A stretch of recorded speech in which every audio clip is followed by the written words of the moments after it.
Welcome back, everyone. Today we are looking at percentages again, but in terms of what we call simple interest. Now, I know we've all heard the term interest before, whether you are, investing money or you're borrowing money. Usually, you're going to be charged some type of interest to borrow, or you're going to be earning some type of interest on your investment. So, interest could be looked at as a fee. So, it's either a fee that you are paying to borrow some money, or it could be a fee that someone is paying you for investing your money. Okay, now what does it mean for that fee, for that interest to be simple interest? Well, simple interest is like a quick and easy way to calculate the fee that's going to be added to your loan if you're borrowing, or that's going to be added to your investment. So your simple interest is a quick and easy way to calculate the interest that is added, or let's say charged. Interest that's charged on a loan, so how much are they charging you to borrow the money, or on interest that is earned on an investment. All right, now simple interest is usually something that would apply to an auto loan or a short-term loan, or a small investment like a savings account. Bigger, larger loans, not always, but they tend to involve something called compound interest, which is what we're going to look at in our next lesson. Okay, now for today we have a pretty simple formula for simple interest. The formula says I is going to equal P times R times T. So I'm sure you guessed, represents the interest. Now here I put interest accrued or earned. Interest accruing means it's being charged. That's you can swap that word out for charged. The P that's in the formula stands for principal, and the principal amount is going to be the starting amount. Excuse me, it's either the starting amount of money that you borrow or the starting amount of money that goes into your investment. So the principal is the starting amount, that's P. R represents the interest rate, and the rate is given to us as a percentage. So you're charged 4% or you're earning 1%. Now when we put it into the formula, we have to convert it to a decimal or a fraction. And then T, I'm sure you guessed this one too, represents the time period for your loan or your investment. Okay, now the rate and the time, those can both they can vary. Like you can have a yearly rate, a monthly rate, a weekly rate, and you can have a time that is in months or weeks or years or whatever it is. But when you're using this formula, the increment of time has to match for the rate and the time. The units have to match in the formula. So if you have a yearly rate, you better input a time in years. If you have a monthly rate, you have to input a time in months, and so on. So you may have to do a conversion to fix the one of the amounts. Usually it's the time that you would alter. Okay, so let's look at the first one. The first one, no context, just simply using the formula here, says to find the amount of interest that you're going to earn on a $2,000 investment or loan if you're earning or charged 4% per year for 2 years. Okay, so we know the formula is I equals principal times rate. Now 4% is either 4, remember percent is out of 100, or if you want the decimal, it's 0.04. So either one of those, I'm going to go with the decimal. It's just going to be less to type into the calculator. And then time is 2 years, and this is per year, in years, units match, we're good. So the amount of interest, if let's say you made an investment here of $2,000 at 4% for 2 years, then you would earn $160 on that investment. Or if you borrowed $2,000 at 4% for 2 years, you would be charged $160 to borrow that money. So the interest would be $160. Okay, not so bad. All right, second one, same formula, but now you can see we're looking for a different variable. So this time the interest, 288, is going to equal the principal, 1,200, times the rate. Now 8% is 8 out of 100, which would be 0.08 as a decimal. So 0.08, and then time we don't know, so I'm going to leave that in there as the variable. So somebody invested or borrowed $1,200 at 8% for some length of time, and there was an interest of $288 built on that. Okay, so if I want to solve for time, just so that I don't have to possibly round twice, time is being multiplied by this amount here, 1,200 times 0.08, so I'm just going to divide this over, and just to eliminate how often I have to go into the calculator, I'm going to just take it all over at once. And that's going to cancel both from this side. So t is going to equal, now I can input this all at once. So, oops, I have, let's see, 288 divided by 1,200 times 0.08, and that gives me 3. So 3, t of t equals 3. Since that was a rate per year, this is a time in years. So we're going to say 3 years on this investment or loan, whatever it happened to be. Okay? All right, moving right along. Same concept, same formula, just different variable this time. So 225i is going to equal p, which is 1,500, times some rate times a time of 5. So this time the rate is being multiplied by 1,505. So to solve, I'm going to divide by 1,500 times 5. Same thing over here. Divide by 1,500 times 5. It's going to cancel both of those. So r is going to equal, let's put this into the calculator. Oops, let's go to fraction. Let's see, 225 over 1,500 times 5. And that gives us 0.03. So 0.03, now remember it's a decimal or a fraction when we have it in the formula, so if I want the rate, I gotta convert it back from a decimal to a percent. So instead of divide by 100, if we multiply by 100, let's see, multiply that by 100, that's 3%. So the rate is 3%. And that is per year because our time was given to us in years. Okay, so here's another one. You'll notice on number 4 that we're looking for interest. We have principal, rate, and time, but the units don't match here.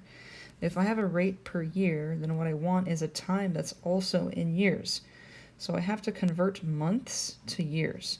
Now hopefully we know that 6 months is half of a year, but think about the conversions that we were working on in the last unit, right? If I have 6 months, don't write this because I'm going to erase it in a second, and you want to convert to years, well, we want to get rid of months, right? So we put months on the bottom, and then we put years here if that's the unit of measurement we're trying to go to. So what do we know about months and years?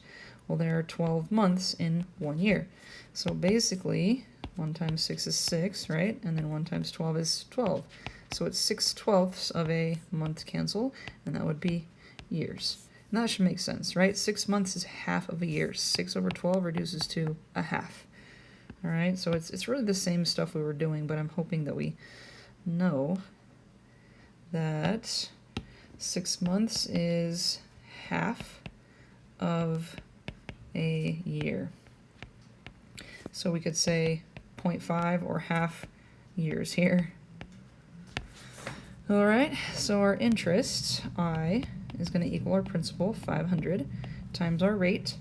If it's 3%, we just saw this in the last one, 3% is 3 out of 100, or 0.03. Put that in here. And then time is a half or 0.5. So this interest is going to be, drum roll, no, let's see, 500 times 0.03, let's get the 3 in there, and then times 0.5, and that's going to be 7.5. So 7.5, and this is interest money, so we're going to say $7.50 in interest. Okay, not so bad. I guess I should have put in interest up here too. All right, moving right along. Now I have a few more examples here just so we can play around with the converting of units a little bit more. We have in number 5 a rate that is per year and then a time that is in days. So again, this is years, this doesn't match. I need to convert the days to years. Now, here we're using something called the Banker's Rule. And the Banker's Rule says to consider a year 360 days. So 1 year equals 360 days. You may be wondering why the bankers consider that the rule. Well, if I said how many days are in a month, obviously it varies depending on what month it is, but on average, how many days are in a month? You'd probably say 30, right? So if there was an average of 30 days per month, and we know that there are 12 months in a year, well, that's 360 days. Okay, it just makes the calculations and the work that they have to do a little bit simpler. So we're going to use the Banker's Rule if we have to make a conversion, which we do here. We have 65 days. Again, don't write this because I'm going to erase it in a second. If I wanted to convert that to years, then I have to get rid of days, right? And according to the Banker's Rule, there's 360 days in 1 year. So basically 65 divided by 360, right, is going to tell us how much of a year that is. So this is a time that we're going to change to 65 out of 360 days in the year. And 3.5% would be 3.5 out of 100. That's going to be 0.035 as a decimal. So interest is going to equal 890 times 0.035 times 65 out of 360. I'm sure reduces, but it's all going to end up going in the calculator anyway, so I'm just going to leave it there. All right, calculator time. So we have 890 times 0.035 times 65 over 360, and that says 5.62. The decimal keeps going again because this represents money. I'm just going to round to the hundredths place and say 5.62. So this is going to be 5.62. That is $5.62 in interest. Oops, can't spell. In interest. Okay, let's one more time here. So looking for a different variable. This time we know the interest. We're trying to figure out what principal amount was invested or borrowed at 6% per year with a time of 3 months. So again, 3 months we would have to convert, right? 3 months, if I wanted to make it years, how many months are there in a year? Again, 12 months in 1 year. So 3 divided by 12 is going to be our conversion. This is 3/12 of a year. So this is 3/12 of a year. And then 6% is 6 out of 100, which is 0.06. So the interest, which is 6.75, is going to equal some principal, we don't know, that stays in as the variable, times our rate of 0.06, times our time of 3/12. So I want to solve for p, and it's being multiplied by all of this. So I'm going to divide the 0.06 and 3/12 over. Do that on this side as well. 0.06 and 3/12. That cancels those. So p is going to equal, let's find out. So I'm going to hit my divide button to make a fraction. 6.75 on the top, and 0.06 and 3/12. Again, that reduces, but the calculator is going to deal with it anyway. There you go. So 450. So somebody put in $450 into an account, or somebody borrowed $450 at 6% for 3 months, and they were either charged or they earned $6.75 in interest. Okay, and one for you to try. If you feeling pretty good about the formula, feel free to pause. If not, let's work through this here. So here we have looking for the interest, a $25,000 principal, 1.4% per day and 15 days. So since these units match, we don't have to worry about making any conversion here. All right, so no conversion. So our interest is going to equal 25,000 times 1.4% per day. 1.4% is 1.4 out of 100. That's going to be 0.014. So 0.014 Now, if you wanted to put the fraction in there instead of the decimal, because you don't feel like taking that extra step, that's totally fine. Fraction is going to work. Again, the calculator is going to deal with all of that. Okay, we have principal, rate, and the time of 15 days. So our interest is going to equal whatever the calculator says, 25,000, and then 0.014, and then this was for 15, and this $5,250. $5,250 in interest. Okay, not so bad, hopefully. I mean, I like to use formulas. They seem to be a little more straightforward than some of the other things we do. All right, let's get a couple of applications. There are actually real places where you can use interest. So Mario needs to borrow $2,200 from the bank, and he's agreed to an 18-month loan with a 7.5% simple interest rate. Assuming no other fees are added, what is the total amount that he'll repay for the bank? Now notice the 7.5% simple interest rate. It doesn't tell you what kind of units of time are on that rate. When the units for rate aren't given, it's assumed to be yearly. When units aren't given on the rate, it's yearly. Okay, so we just assume. That's the standard for calculating interest. So usually, if it's not stated, that's the assumption.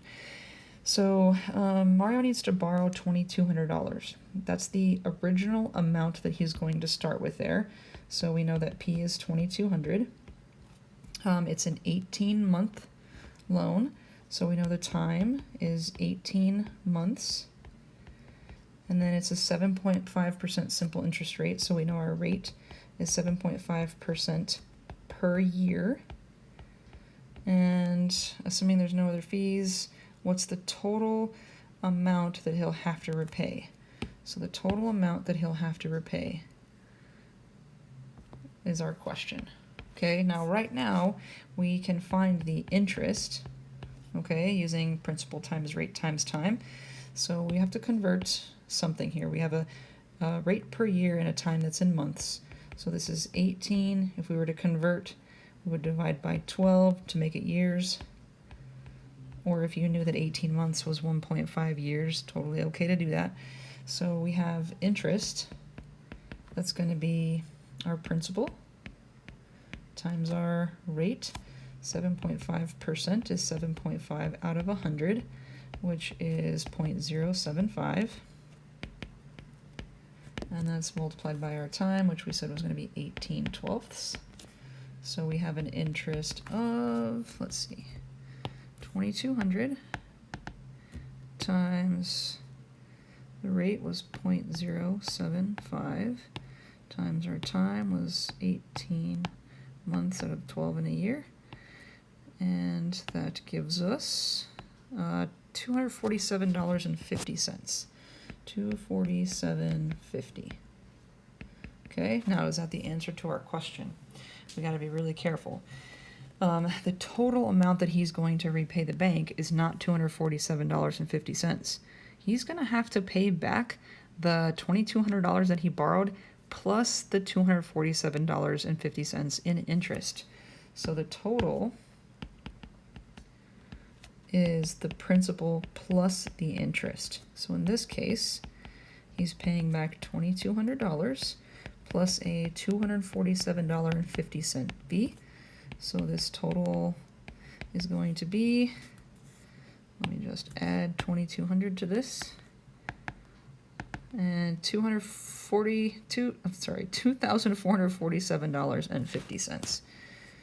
$2,447.50 is the total amount he'll have to repay. Okay, so be careful. If you're asked to determine the interest, it's just the interest formula, but if it's the total amount, then you have to repay what you borrowed plus that interest. That was just the fee. All right, last one. Gilbert decided to pawn his guitar for money. and the pawn shop gave him $240, and after 30 days he pays $288 to get his guitar back. Find the annual simple interest rate he was charged. So we have pawning, not a good idea, and you're going to see why in this problem. This is a pretty realistic one. They gave him $240. So that is the initial amount, the principal amount that he borrowed, okay? So the principal amount is 240 bucks. And 30 days, that's the time.